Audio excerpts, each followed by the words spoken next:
ಕಾವೇರಿ ನೀರು ಹಂಚಿಕೆ ವಿವಾದದ ನಡುವೆ ರಾಜಾಜಿನಗರ ಶಾಸಕ ಮಾಜಿ ಸಚಿವ ಎಸ್ ಸುರೇಶ್ ಕುಮಾರ್ ಅವರು ತಲಕಾವೇರಿಯಲ್ಲಿ ವಿಶೇಷ ಪೂಜೆಯನ್ನು ಸಲ್ಲಿಸಿದ್ದಾರೆ. ರಾಜಾಜಿನಗರ ಕ್ಷೇತ್ರದ ಕಾರ್ಯಕರ್ತರೊಂದಿಗೆ ಜೀವನದಿ ಉಗಮ ಸ್ಥಾನ ತಲಕಾವೇರಿಗೆ ಆಗಮಿಸಿದ ಸುರೇಶ್ ಕುಮಾರ್ ಕಾವೇರಿಗೆ ನಮಿಸಿ ನಾಡಿನ ಸುಭಿಕ್ಷೆಗಾಗಿ ಪ್ರಾರ್ಥನೆ ಸಲ್ಲಿಸಿದರು. ಈ ಸಂದರ್ಭ ಮಾತನಾಡಿದ ಅವರು, ಕೆಆರ್ಎಸ್ನಲ್ಲಿ ಕಳೆದ ವರ್ಷ ಈ ಅವಧಿಯಲ್ಲಿ 3 ಬಾರಿ 100 ಅಡಿಗೂ ಹೆಚ್ಚು ನೀರು ತುಂಬಿತ್ತು.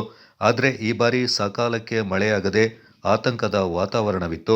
ಹಾಗಾಗಿ ಡ್ಯಾಂ ಭರ್ತಿಯಾದರೆ ಬೆಂಗಳೂರಿಗರ ಪರವಾಗಿ ಜೀವನದಿ ಕಾವೇರಿಗೆ ಧನ್ಯವಾದ ಅರ್ಪಿಸಬೇಕೆಂದು ಅಂದುಕೊಂಡಿದ್ದೆ.